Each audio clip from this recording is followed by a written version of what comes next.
welcome to the deep dive. Yeah, Today, well, we're doing a real rugby obsession deep dive. absolutely. We're getting into a really interesting piece from Planet Rugby, just published July 20th, 2025. The title is Springboks.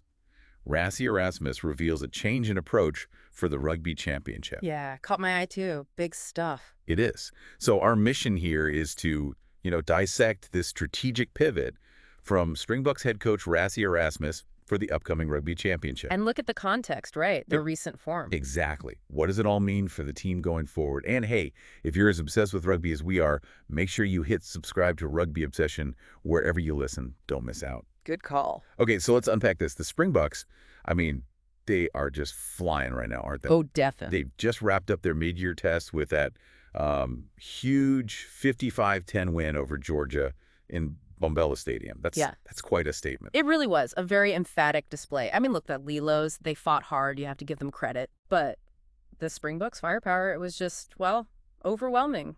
Simple as that. 9 tries to 1. 9 tries. Yeah. And what's exciting, I think, is seeing some of the newer guys step up. You had the debutant hooker, Marnus van der Merwe. Right. And that speedster, Edwil van der Merwe, both getting 2 tries each, a brace apiece. Impressive debuts. Very. And then you add Bowen Venter, Kanan Moody, Damian Willemse, Kurtley Renzi, Andre Pollard. They all got over the line, too. It was pretty comprehensive, a real show of their attack. And this huge win against Georgia, it isn't just a one-off, is it? It caps off a really strong run for the Bokers. They're building some serious momentum. They really are. 4 wins from 4 in this recent block. Yeah, they beat the Barbarians, got those back-to-back wins over Italy before smashing Georgia. They look, in form. Definitely. But, momentum is one thing. Ah, you read my mind.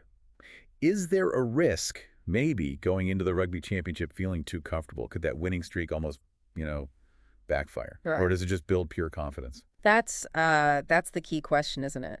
And it seems Erasmus is thinking along those lines, too, because right now, with the Rugby Championship looming... Kicking off against Australia, August 17th and 24th. Big games. Johannesburg, then Cape Town. Exactly. Crucial matches. And it's precisely now that Erasmus has announced this, significant strategic shift. It feels timed. Okay, so here's the interesting bit. After a successful run, trying guys out. Yeah. How does he pivot now?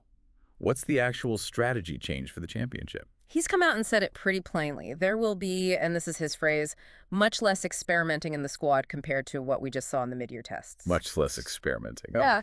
It's a clear signal, I think. He's moving towards a much more settled side, a cohesive unit. Seems like he saw what he needed to see, and now it's about fine-tuning for the main event. Right. And he's even put a number on it, hasn't he? He has. He mentioned working with around 36 guys for 2 Australian matches. 36. That feels quite focused, doesn't it? For those high-stakes games. It's not just picking names, is it?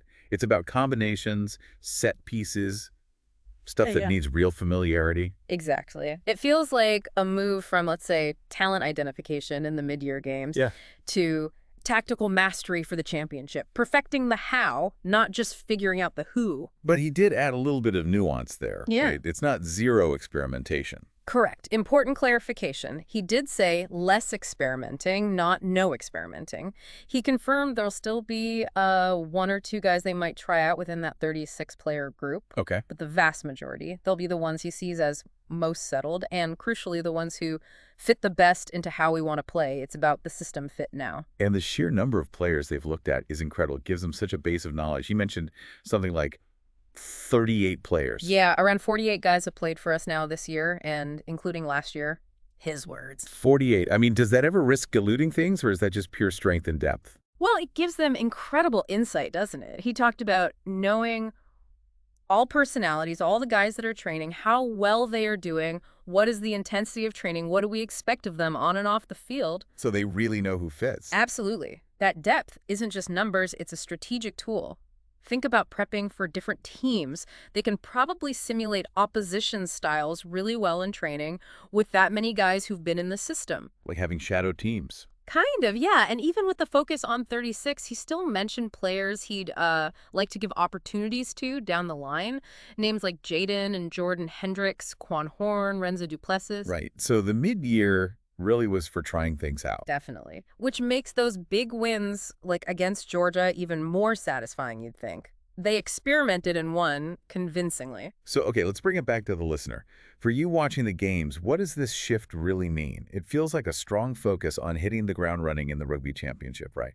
Immediate success, peak cohesion. It does. It's about putting the best, most battle-hardened, most cohesive unit out there from the first whistle against the Wallabies. Which I suppose raises an interesting question for you, the listener. Go on. Given the Springboks' depth and their recent success, what do you prefer? Do you like a coach who keeps experimenting a bit, even in big tournaments, maybe hoping to find a hidden gem under pressure? Whoa. Or do you prefer the coach who says, right, this is my core group, we're settling on this for peak performance, prioritizing those results and the combinations they know work? That's a great question. And we genuinely want to know what you think. Drop us a comment with your opinions on Rassie's strategy. Is this less experimental approach the right call for the Wallabies right now? Yeah, let us know. And hey, while you're there, if you haven't already, please do subscribe to Rugby Obsession. It really helps us keep bringing you these deep dives. Definitely appreciate the support. So, wrapping up our deep dive today, we've looked at Rassie Erasmus's strategic pivot. A really clear shift, isn't it?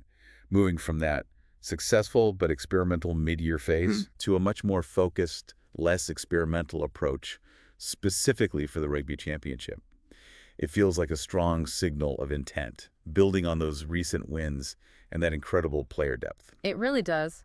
And for you, the listener, maybe it highlights that classic dilemma in top-level international rugby. How do teams balance that vital need to develop new talent, to experiment strategically, with the constant, relentless pressure to get results now, to win championships? It's a tightrope walk, always. A fascinating balance indeed. Rassie seems to navigate it pretty well. Seems that way.